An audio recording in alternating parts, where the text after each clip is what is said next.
Assalamualaikum warahmatullahi wabarakatuh. Innal hamdalillah nahmaduhu wa nasta'inuhu wa nastaghfiruh wa na'udzu billahi min shururi anfusina wa sayyiati a'malina. Man yahdihillahu fala mudilla lahu wa man yudlil fala hadiya lahu. Asyhadu an la ilaha illallah wahdahu la syarika lahu wa asyhadu anna Muhammadan 'abduhu wa rasuluh. Allahumma salli wa sallim wa barik ala nabiyyina Muhammadin wa ala alihi wa sahbihi ajma'in. Ya ayyuhalladzina amanu taqullaha haqqa tuqatih wa la tamutunna illa wa antum muslimun. Ya ayyuhan nasu taqu rabbakum alladzi khalaqakum min nafsin wahidah wa khalaqa minha zawjaha wa batha minhuma rijalan katsiran wa nisaa'a wattaqullaha alladzi tasaaluna bihi wal arham. Inna Allaha kana 'alaikum raqiban. Ya ayyuhalladzina amanu taqullaha wa qulu qawlan sadida yuslih lakum a'malakum wa yaghfir lakum dhunubakum wa may yuti'illaha wa rasulahu faqad faza fawzan 'azima. Amma ba'du fa inna asdaqal hadithi kitabullah wa khairal hadi hadi Muhammadin sallallahu alaihi wa alihi wasallam wa syarrul umuri muhdatsatuha wa kullu muhdatsatin bid'ah wa kullu bid'atin dhalalah wa kullu dhalalatin finnar. Ikhwatal iman wal akhwat, a'azzani Allah wa iyyakum jami'an. Alhamdulillahirabbil alamin. Kita panjatkan puji dan syukur kita kehadirat Allah Subhanahu wa taala atas segala nikmat yang Allah karuniakan kepada kita sekalian. Semoga Allah Subhanahu wa taala menjadikan kita sebagai umat Al-Qur'an, yaitu umat yang dekat dengan Al-Quranul Karim. Karena Al-Quran ini akan banyak memberikan manfaat kepada kita. Al-Quran akan banyak memberikan faedah yang berharga dalam kehidupan kita di dunia ini dan juga kehidupan kita di akhirat. Meskipun tidak selalu atau tidak terlalu banyak orang bisa mengambil manfaat dari Al-Quranul Karim, meskipun dia sebagai seorang muslim, meskipun dia juga belajar ataupun dekat dengan Al-Quranul Karim. Bahkan bisa saja dia itu belajarnya dari tempat yang paling dekat dengan turunnya Al-Quranul Karim. Belajar di Mekah, belajar di Madinah, ya. Dan dua tempat ini ternyata adalah tempat di mana Allah Subhanahu wa taala menurunkan wahyunya, yaitu Al-Qur'an. Mahbitul wahyi, yaitu tempat turunnya Al-Qur'an. Akan tetapi ketika tidak berupaya untuk menggali kebaikan-kebaikan yang ada di dalam Al-Qur'anul Karim, maka dia tidak mendapatkannya. Dari situlah para ulama banyak menuliskan tentang bagaimana hendaknya seorang muslim bermuamalah dengan Al-Quranul Karim. Bagaimana seorang muslim dia lebih dekat dengan Al-Quranul Karim. Bagaimana menjadikan Al-Quran itu sebagai mau'izah bagi dia. Karena Al-Quran itu mau'izah, pemberi peringatan kepada kita, yang kalau kita lupa maka diingatkan dengan Al-Quranul Karim. Dan ketika kita diingatkan dengan Al-Quran, maka kemudian kita tersadarkan dengan kebaikan Al-Quran ini. Bagaimana menjadikan Al-Quran ini sebagai syifa, sebagai obat penawar dari setiap masalah-masalah yang kita hadapi dalam hidup ini. Karena kita sadar bahwa hidup itu tidak mungkin bisa lepas dari ujian dan cobaan. Maka dia membutuhkan penawarnya, dia membutuhkan obatnya. Al-Quran ini syifa, penawar dan juga obat bagi jiwa kita yang kering dari hal-hal yang bisa menguatkan keimanannya. Bagaimana juga menjadikan Al-Quran ini sebagai hudan, sebagai petunjuk dalam mengarungi kehidupan di dunia ini. Bagaimana pula Al-Quran itu menjadi rahmah bagi kita. Ini adalah beberapa hal yang terkait dengan bagaimana Allah menjadikan Al-Quran itu bagi seorang muslim, bagaimana seorang muslim bisa bermuamalah dengan Al-Quranul Karim. Dan inilah yang diperintahkan oleh Allah Azza wa Jal kepada kita. Karena banyak di kalangan kita kaum muslimin terkadang mendapati Al-Quran itu, dan ini yang lebih berbahaya, hanya sekedar menjadikannya sebagai hiasan di rumah-rumah kita, menjadikan Al-Quran itu hanya pajangan di rumah-rumah kita, menjadikan Al-Quran itu hanya sebagai tumpukan di antara berbagai macam kitab-kitab yang ada di dalam rumah kita.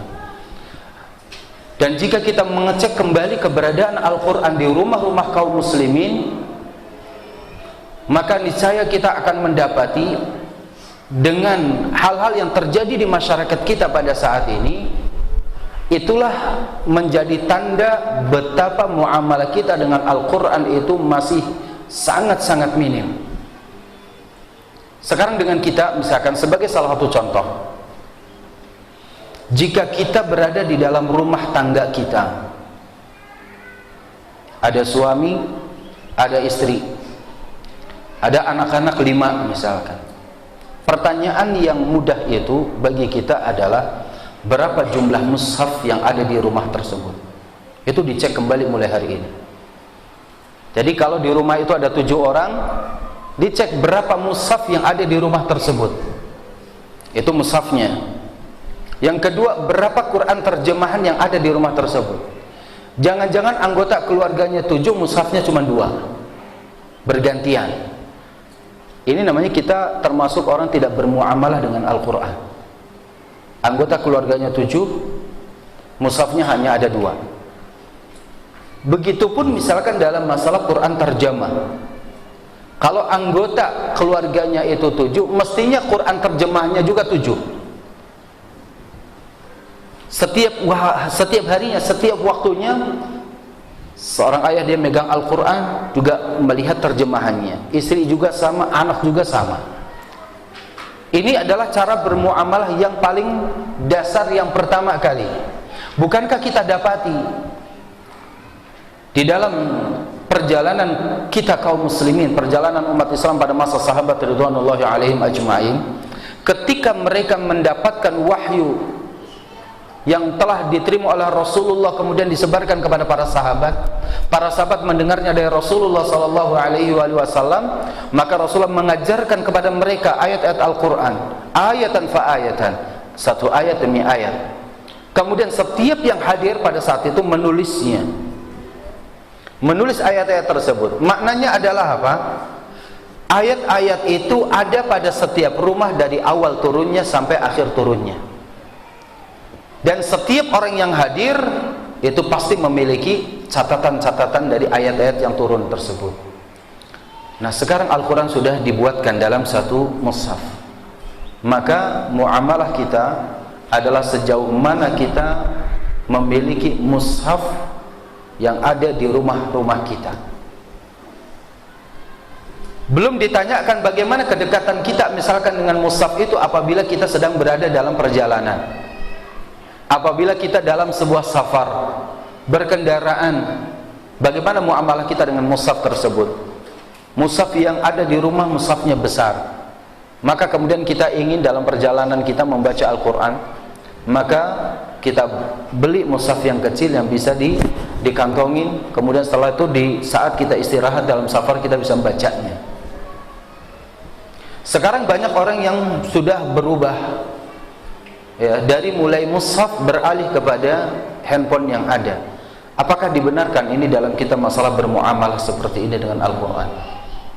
Ya, yang kemudian kita akan mendapati orang semakin jauh dari mushafnya, semakin jauh dari ayat-ayat Al-Quranul Karim, karena dia bermuamalah hanya dengan handphone-handphonenya tanpa membawa mushaf-mushafnya. Dan betapa banyak orang lebih bangga dengan handphone tersebut daripada dia berbangga dengan mushafnya. Hari ini adalah hari Ahad, dan antum bisa melihat misalkan di masyarakat kita yang beragama Nasrani, apabila hari Ahad kita keluar secara bersama dari rumah kita, mereka pun keluar dari rumahnya, mereka pergi ke kanisa, ke gereja, kita pergi ke taklim seperti ini. Coba antum lihat misalkan betapa mereka memegang kitabnya mereka dengan tangan kanannya, dan itu dia naik ojek, dia naik angkot, dia pegang itu kitab mereka, yang kita tahu isinya kebatilan. Kita tahu kebatilan yang dimaksudkan apa? Karena banyak tambahan-tambahan dari tokoh-tokoh mereka. Yuharrifunal kalima an mawadhi'ihi, mereka banyak merubah-rubah kata kalimat-kalimat Allah Subhanahu wa taala tidak sebagaimana kalimat yang pernah diturunkan oleh Allah kepada para nabinya. Muharraf, kitab yang telah dirubah-rubah oleh mereka. Tapi ketika mereka bermuamalah dengan kitabnya, mereka menjadikan kitab tersebut adalah kitab suci mereka, yang kemudian mereka pegang dengan tangan kanannya, mereka bawa sampai mereka angkat dia kitab mereka. Tapi yuk coba kita lihat dengan kita, antum yang datang ke masjid bawa mushaf berapa orang? Ya, coba kita mau membahas muamalah ma'al Quran. Saya tanya, berapa yang bawa mushaf dari rumahnya? Kan pertanyaannya begitu saja, tidak terlalu sulit sebenarnya, ya kan? Tapi itulah kenyataan. Belum lagi kalau misalkan kita melihat ikhwatal iman wal akhwat azanallahu wa yakum ajma'in, musuh-musuh Islam, ya, musuh-musuh Islam dari kalangan Yahudi maupun Nasrani, mereka salah satu misi utama mereka adalah menjauhkan kaum muslimin untuk memegang mushaf.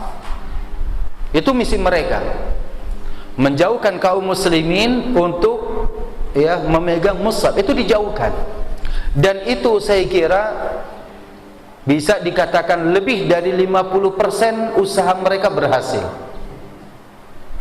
Lebih dari 50% usaha mereka berhasil menjauhkan para pemuda-pemuda kita dari Al-Quran. Itu telah berhasil mereka. Bukan hanya sekedar membacanya, tapi menjauhkan dari mushafnya. Kalau kita dapatnya ada mushaf gitu ya, alhamdulillah saya bawa ya. Jadi mereka menjauhkan diri dari mushaf seperti ini. Bagaimana tangan kaum muslimin itu, tangannya itu megang mushaf hanya ketika berada di dalam masjid. Itu salah satu tujuan mereka ya. Kalau antum baca tentang protokolat Zionis Yahudi ya, protokolat As-Sohyun, itu salah satunya mereka mengatakan bahwa kita tidak mungkin meninggalkan mereka atau menghilangkan mushaf yang ada di tangan mereka secara serentak, tidak. Tapi yang pertama itu sedikit demi sedikit bagaimana tangan kaum muslimin itu jauh dari mushafnya. Maka mereka sering ya mempropagandakan bahwa mushaf itu tidak boleh dipegang kecuali orang yang dalam keadaan bersuci. Ya, itu memang sengaja upaya-upaya itu. Dikatakan seperti itu. Kalau batal wudhu maka tinggalkan mushafnya. Itu. Padahal kaum muslimin untuk berwudhu kembali saja ketika berhadas itu sudah perkara yang berat. Maka mushaf dijauhkan kembali, mushaf dijauhkan kembali. Sekarang strategi mereka tidak seperti itu lagi. Strategi mereka meningkat lagi, menjadikan mushaf itu betul-betul jangan sampai ada di atas muka bumi ini. Dengan cara program mushaf ini dimasukkan ke handphone-handphone mereka. Handphonenya pun bukan umat Islam yang membuat, handphonenya juga mereka yang membuat. Programnya semuanya masuk ke handphone. Coba ikhwan sekalian yang muliakan Allah Subhanahu wa taala, kita berpikir ulang dalam masalah ini.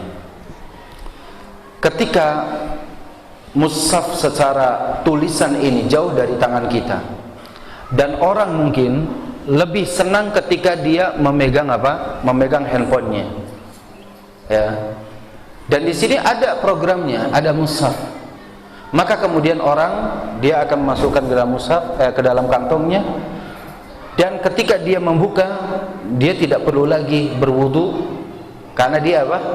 Yang dipegang dia bukan mushaf, tapi apa? Handphone dia. Akhirnya ini ditinggalkan. cukup ini di rumah saja, cukup di rumah atau di masjid. Padahal pertanyaan kita, berapa lama kita ini berada di luar rumah kita? Kalaupun sudah berada di rumah kita dengan kesibukan rumah tangga itu, berapa lama ada waktu bagi kita untuk megang mushaf ini?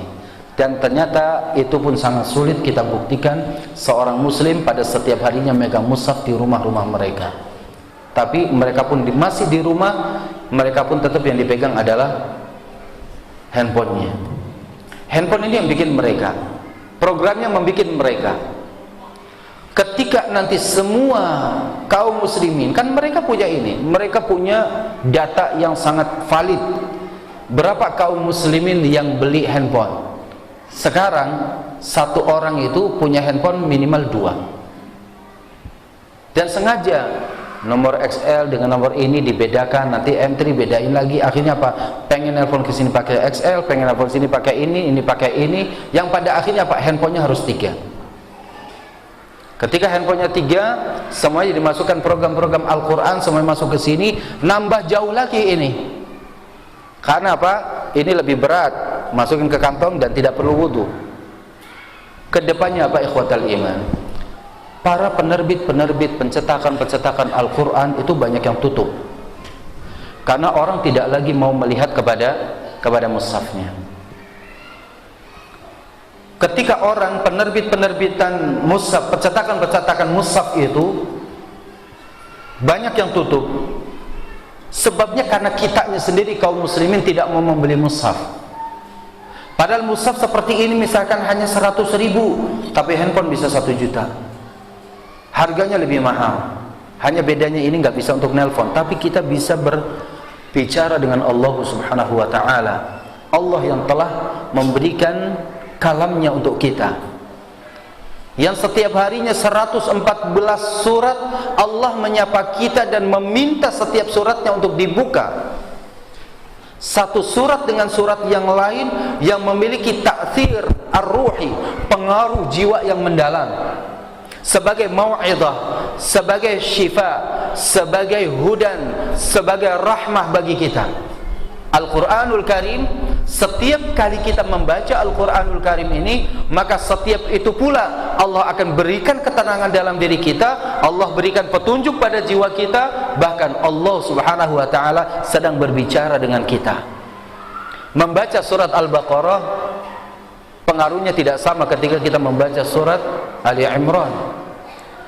Ketika kita berbicara surat Ali Imran, membaca surat Ali Imran tidak sama ketika kita membaca surat An-Nisa, Al-Maidah, Al-An'am, Al-A'raf dan seterusnya sampai An-Nas. Akan tetapi kedepannya mushaf ini betul akan ditinggalkan. Bahkan dijelaskan bahwa akhir zaman itu mushaf ini hampir tidak akan ada lagi di atas muka bumi ini. Sampai kemudian kalimat la ilaha illallah itu sudah mulai sepi di kalangan penduduk bumi ini. Yang berbicara adalah ini semua. Ketika kita beralasan bahwa di sini ada mushafnya pun, kita bisa bertanya berapa waktu yang kita sediakan untuk membaca mushaf dari sini. Ini sudah mulai kita tinggalkan, kita berpindah ke sini. Dan pada akhirnya program yang mereka buat itu akan dirusak oleh mereka sendiri, yang kemudian seseorang lagi tidak akan bisa lagi membaca Al-Quran. Dari sini sudah tidak ada, dan dari sini juga dihabiskan semua oleh mereka dengan virus-virus yang mereka sengaja buat. Dari situlah kemudian jauhnya kita kaum muslimin dari mau'izah Allah Subhanahu wa ta'ala, jauhnya kita dari syifa, jauhnya kita dari petunjuk dan dari rahmat Allah Subhanahu wa ta'ala. Untuk itulah ikhwatal iman azani Allah wa yakum ajma'in, bagaimana caranya kita mengambil manfaat dari mushaf ini sebagai kalamullah, firman Allah Subhanahu wa ta'ala yang akan memberikan perbaikan bagi jiwa kita dalam kehidupan kita. Dijelaskan, ya, saya mengambil dari pertama kitab Asbab Al-Intifa' Bil Quranil Karim, yaitu Syekh Abi Zahrah atau Abu Hurairah ibni Abdurrahman ibni Hamid.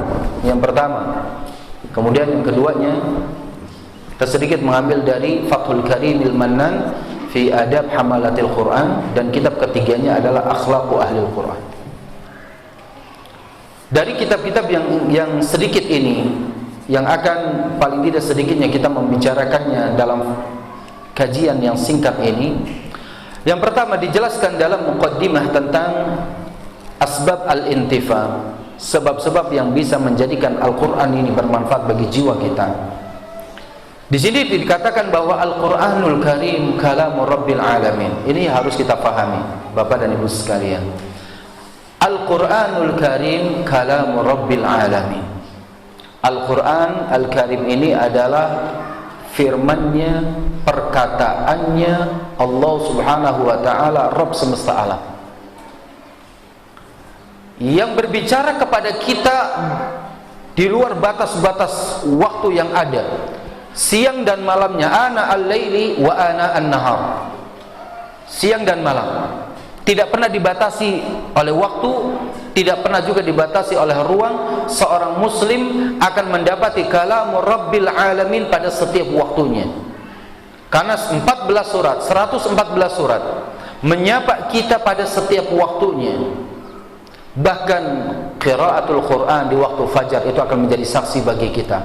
Inna Qur'anal fajri kana mashhuda, kata Allah Subhanahu wa ta'ala.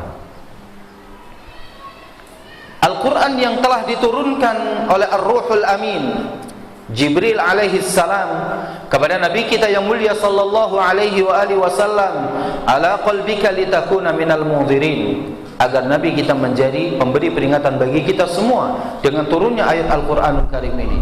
Dan ayat ini telah turun kepada kita lengkap, tidak berkurang sedikit pun. Bahkan setiap huruf dari Al-Quran yang satu kepada Al-Quran yang lain tidak berbeda. Al-Quran yang ada di negeri kita dengan Al-Quran yang ada di negara-negara Islam lainnya pun sama. Tidak ada perbedaan antara satu mushaf dengan mushaf yang lainnya.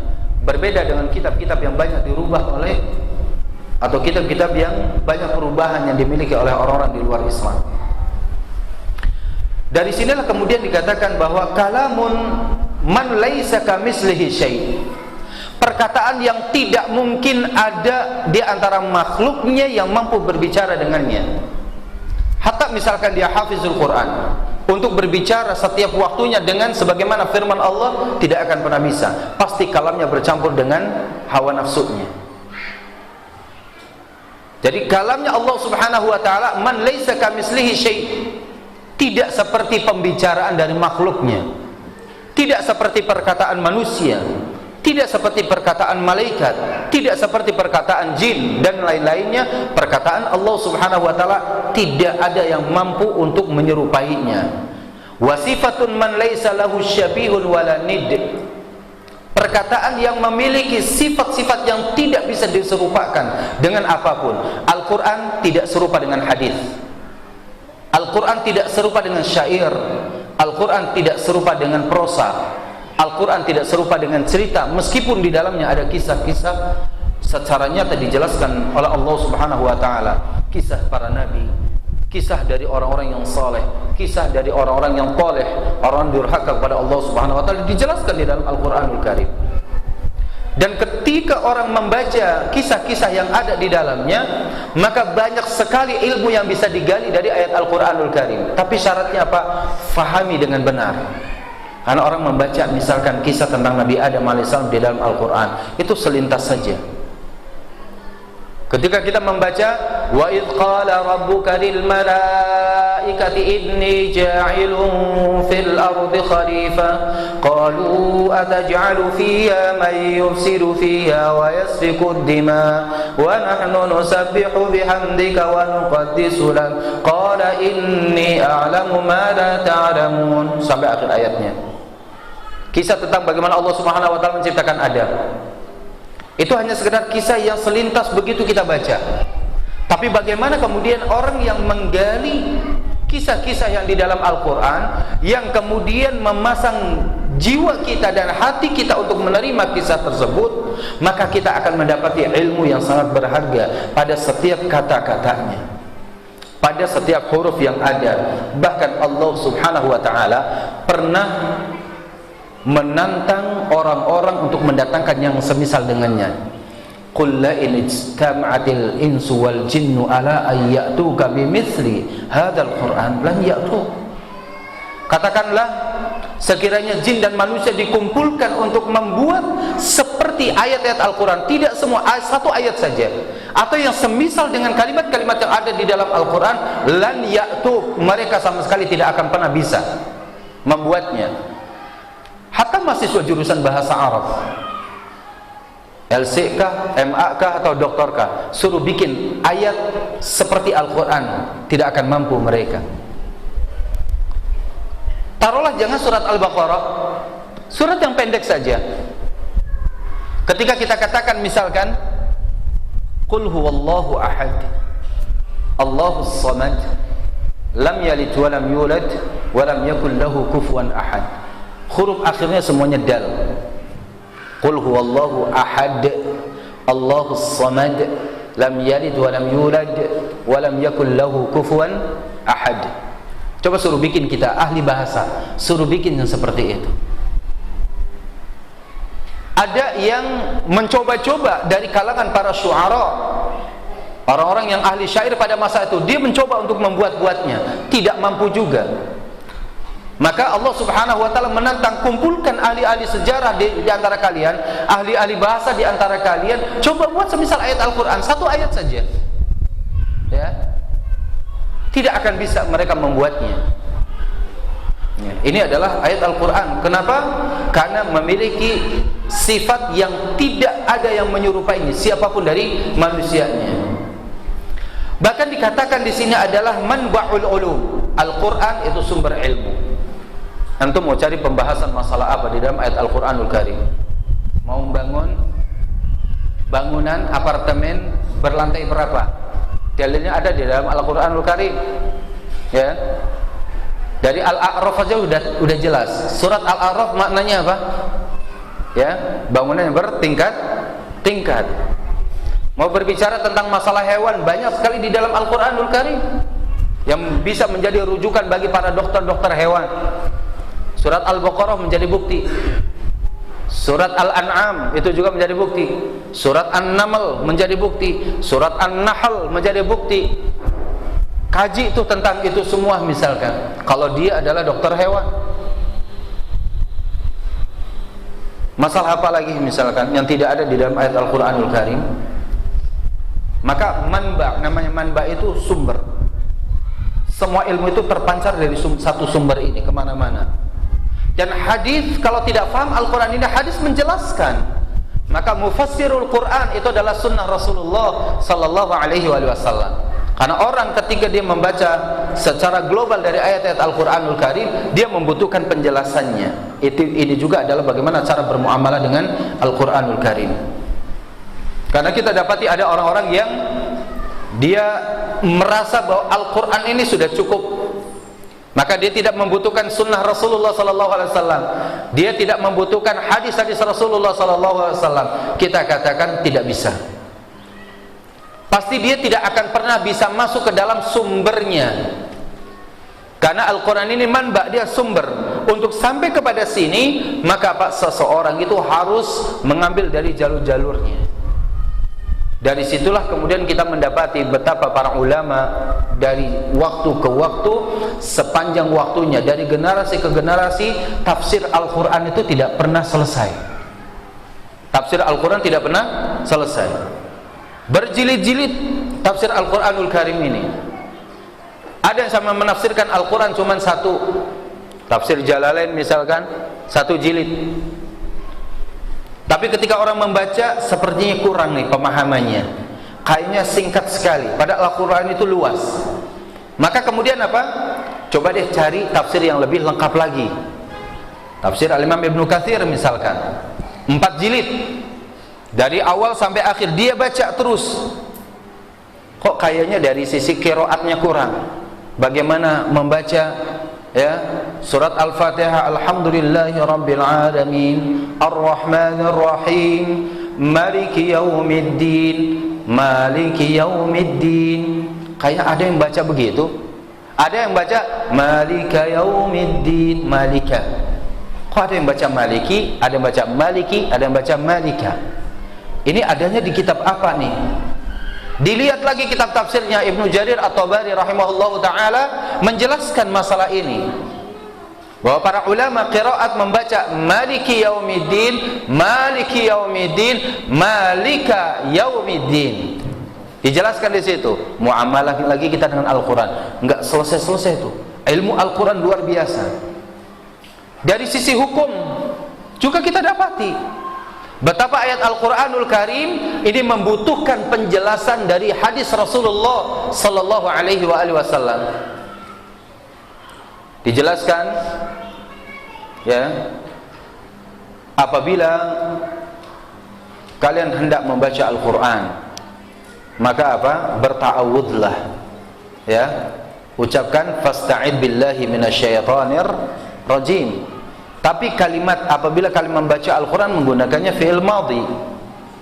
Fi'il madhi itu adalah kata kerja yang sudah lampau, yang mestinya setelah membaca baru ta'awuz. Tapi kalau kita tanya bagaimana sunnah Rasulullah sallallahu alaihi wasallam, ta'awuz dibaca sebelum membaca Al-Qur'anul Karim. Begitu juga berwudu.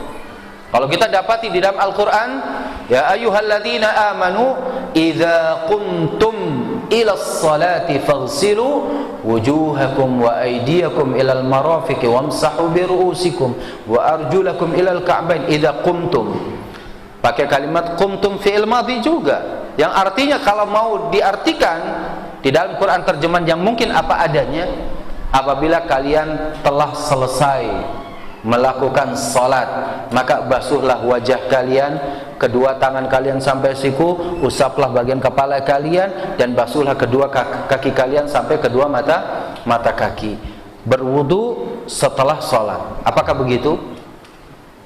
Kita katakan berwudu sebelum salat atau setelah salat? Sebelum salat. Tapi perintahnya di dalam Al-Quran adalah menggunakan fi'il madhi. Ya, menggunakan fi'il madhi. Idza qumtum ilas salati, apabila kalian telah berdiri untuk menegakkan salat, artinya telah selesai untuk salat, maka baru suruh membasuh wajah kita, kedua tangan kita, kepala kita, dan kaki kita. Ya. Padahal dijelaskan di dalam Al-Qur'an, ya, la salata liman la wudu'a lahu, tidak sah salat seseorang apabila dia tidak punya wudu. Maka wudu dulu baru salat. Disinilah kita letaknya bermuamalah dengan Al-Quran.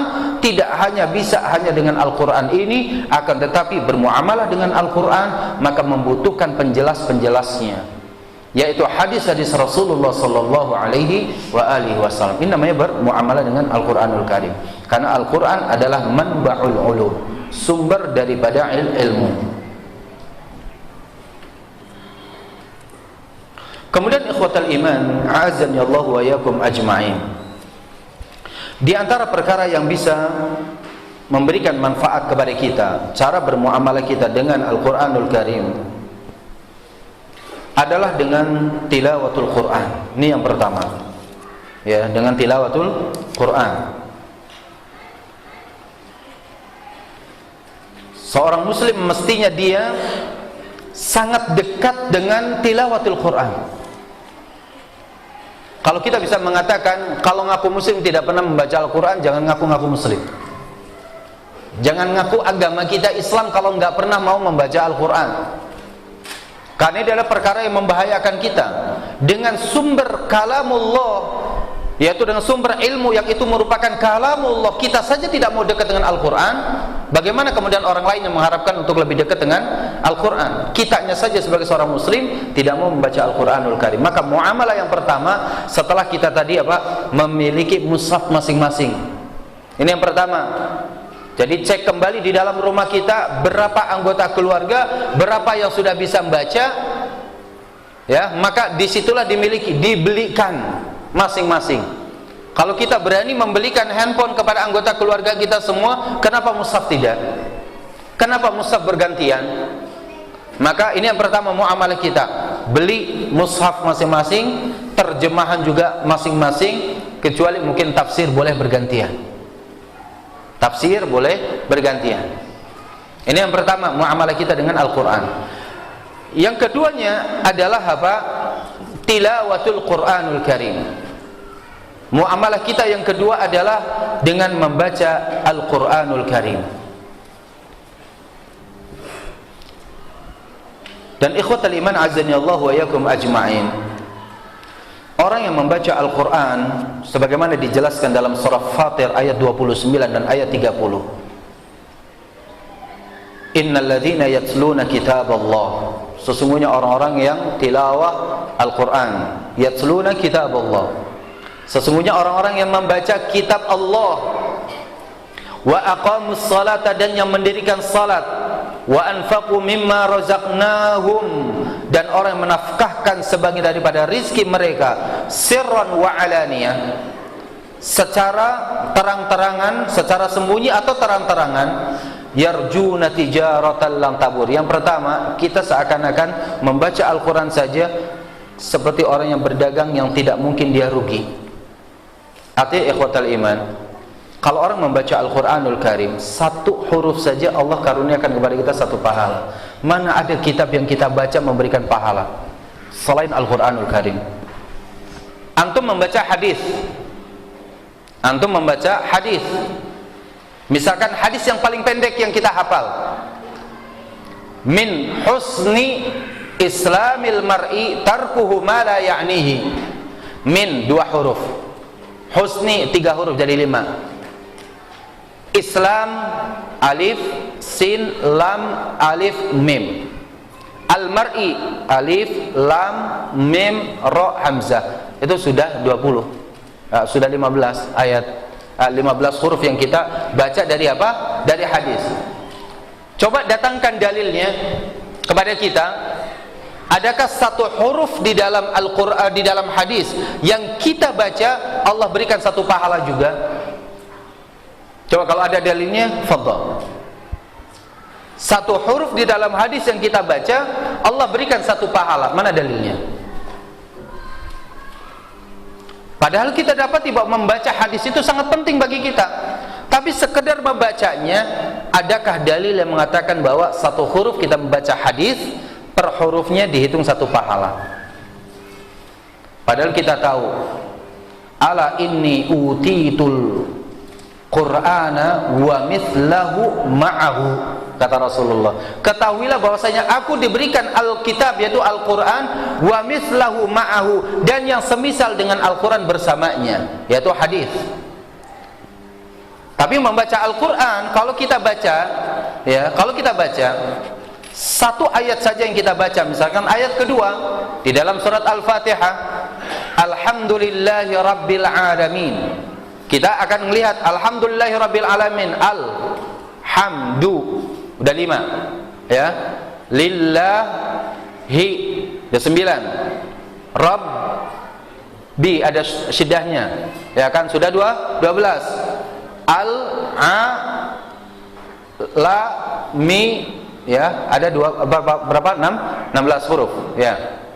Kita membaca Al-Quranul Karim, alhamdulillahi rabbil alamin, Allah berikan pahala kepada kita, satu hurufnya adalah satu kebaikan.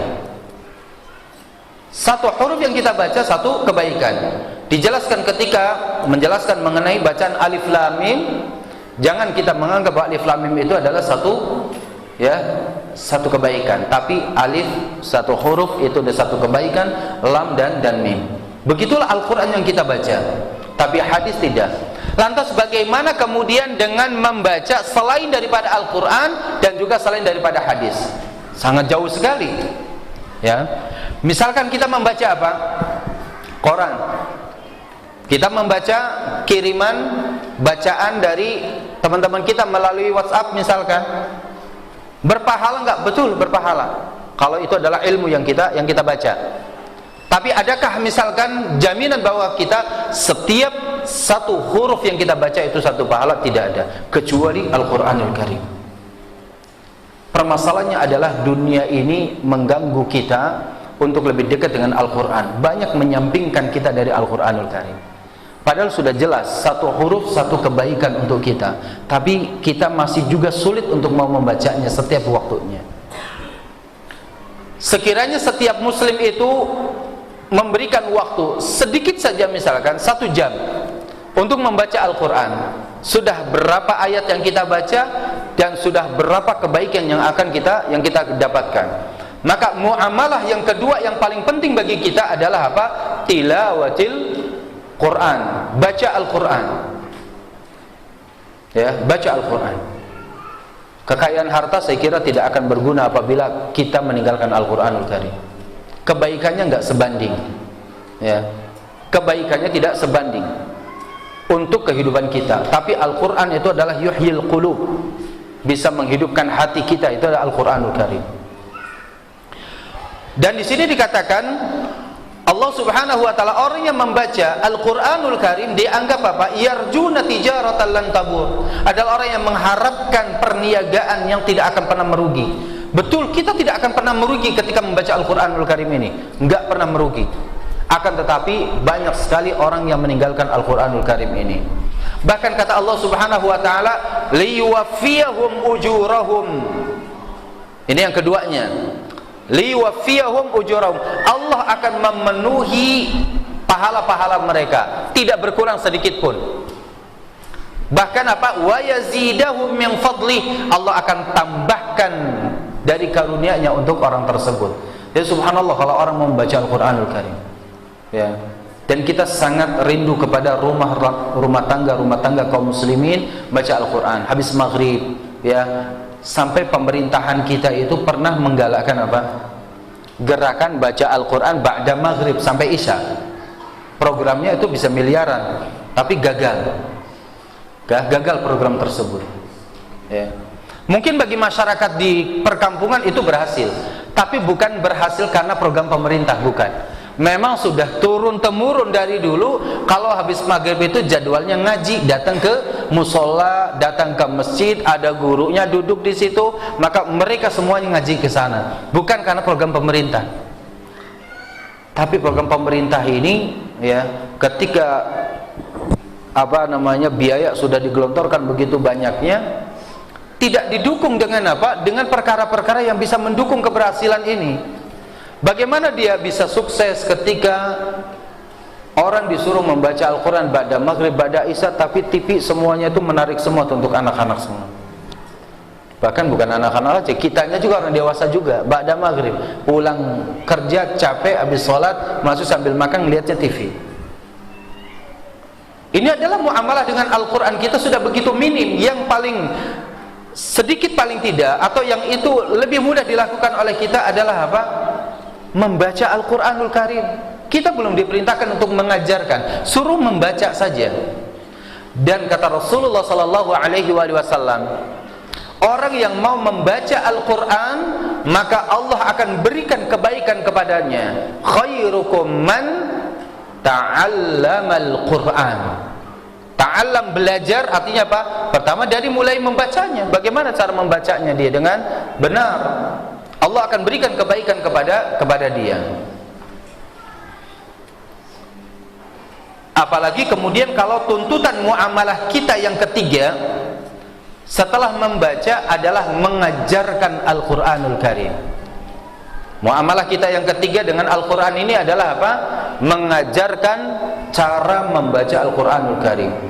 Maka saya katakan, ya, para ustadz yang luar biasa menurut saya itu adalah para ustadz yang di kampung-kampung, yang ngajarin ngaji anak-anak kecil tuh, dari mulai ikroknya, dari mulai alif bataksanya itu diajarkan dan sampai orang itu bisa baca. Dan kita ngelihat di kampung-kampung itu luar biasa seperti itu. Bahkan terkadang tidak sebanding dengan jerih payah gurunya, kiainya atau pak yainya yang ngajarin. Untuk bayar listrik agak kesulitan, narik dari murid, kata muridnya ngaji aja bayar. Nah itu begitu. Padahal dulu kita pernah belajar ngaji di kampung itu setiap Kamis malam Jumat cuman 100 rupiah masukin ke kaleng. Dan bukan untuk gurunya, itu untuk bayar apa? Beli minyak tanah. Atau sekarang mungkin kalaupun kita bayar untuk bayar listriknya. Dan ketika kita bisa membaca Al-Quran, ini subhanallah, pengaruhnya begitu baik untuk perbaikan hidupnya. Tapi sekarang ini Kalau kita mendatangkan guru ngaji di sini, misalkan di masjid, pertanyaannya terlalu banyak. Berapa nih? Ya, gajinya. Ya kan? Berapa gaji kita sebagai guru ngaji? Itu sudah ditanyakan seperti itu di awal. Keikhlasan dan yang lainnya itu sudah mulai berkurang dan berkurang.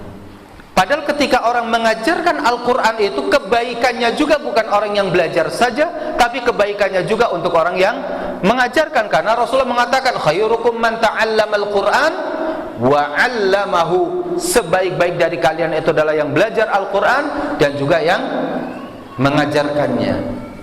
Jadi mengajarkan cara membaca, ya, dari mulai dengan berbagai macam metode apa saja, ya. Kemudian berikutnya dari bermuamalah dengan Al-Quran ini adalah membaca makna yang terkandung di dalamnya. Dan yang paling mudah pertama adalah terjemahnya. Baca terjemahnya sebelum masuk kepada tafsirnya. Terjemah ini penting, ya. Bahkan berapa kali saya mengadakan daurah bagaimana bermuamalah dengan Al-Quran kepada para murid, para santri, para mahasiswa gitu ya. Itu pertanyaannya hanya seputar, Ustaz, bagaimana cara ngapal Al-Quran dengan cepat? Itu yang sering ditanyakan. Kita katakan, apa manfaat cepatnya? Kalau kemudian orang setelah menghafal, dia cepat menghafal, kemudian cepat juga lupa. Bahkan tidak sampai kepada tadabbur kepada ayat-ayat yang dia baca. Saya mengemukakan metode untuk menghafal Al-Quranul Karim itu membutuhkan waktu yang cukup lama. Para peserta protes, kelamaan Ustadz ini. Kalau orang pengen menghafal Quran seperti ini.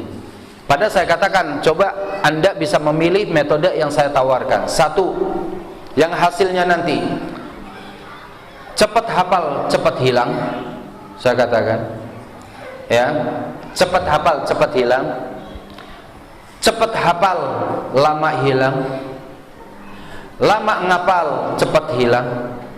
Ngapalnya lama banget, tapi hilangnya cepat. Ya kan? Ada itu.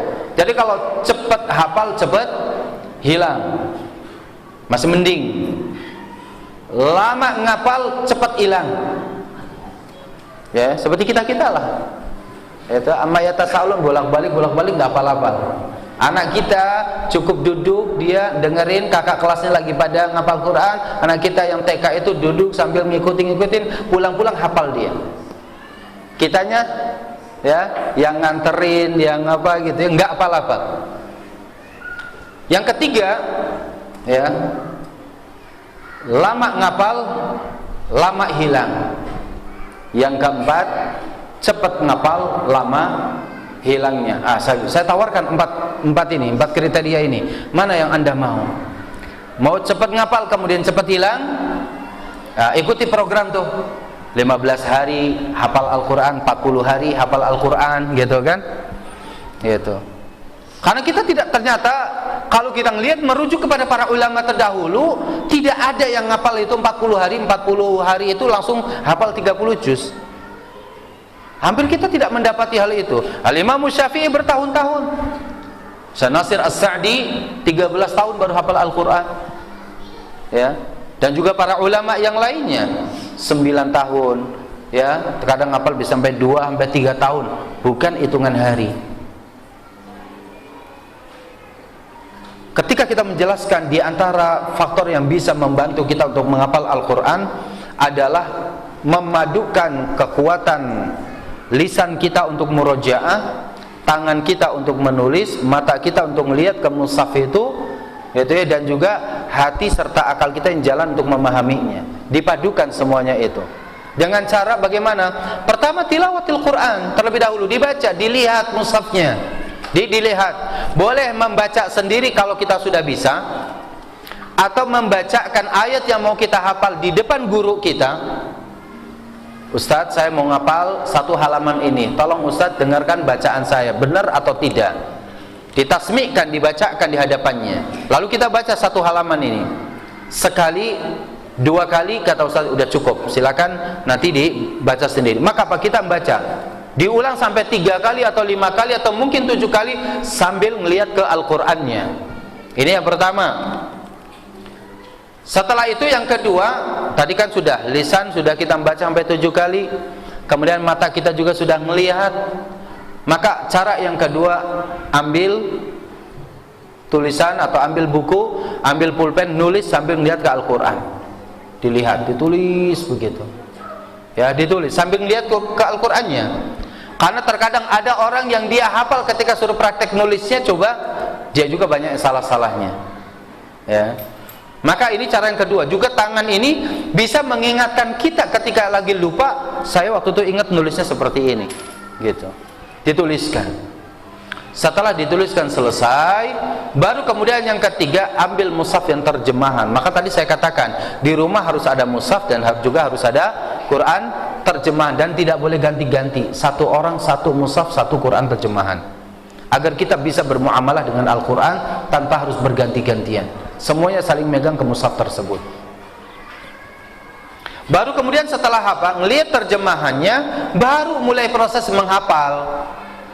Ya. Satu ayat dia hafal, dia ulang, karena tadi sudah membacanya benar, maka ngapalnya juga enak sesuai dengan apa yang tadi yang sudah dibaca.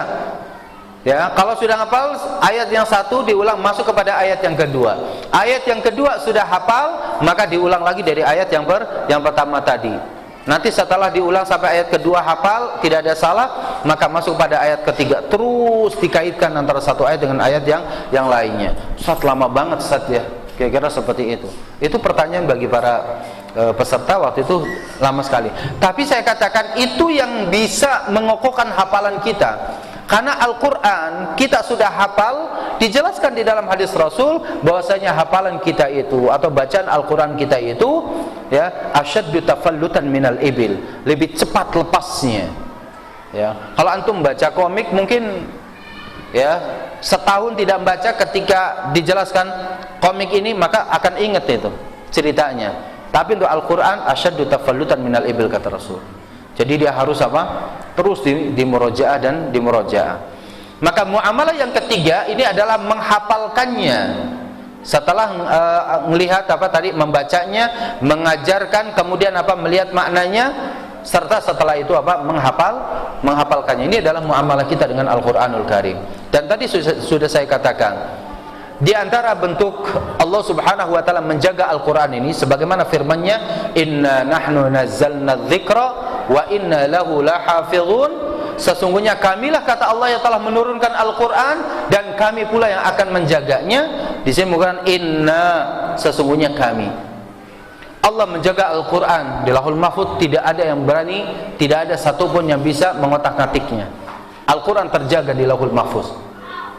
Akan tapi Al-Quran yang turun kepada kita ini harus dijaga juga oleh manusia, dijaga oleh kita. Maka Rasulullah SAW ketika ayat itu turun kepada beliau, maka Jibril datang lagi memurojaah bacaan Rasulullah SAW. Rasul sudah ngapal, kemudian dimurojaah oleh Jibril. Coba Rasul baca, Jibril memperhatikan hafalannya. Dihafalkan. Nah, Rasulullah hafal Al-Quranul Karim. Begitu juga ketika Rasulullah mengajarkan kepada para sahabat, dimurojaah lagi hafalannya, ya, diperiksa kembali bacaan-bacaannya. Nah, ini adalah proses menghafal, ya, seperti itu. Ini adalah muamalah tentang kita bagaimana berinteraksi dengan Al-Quranul Karim. Jadi menghafal.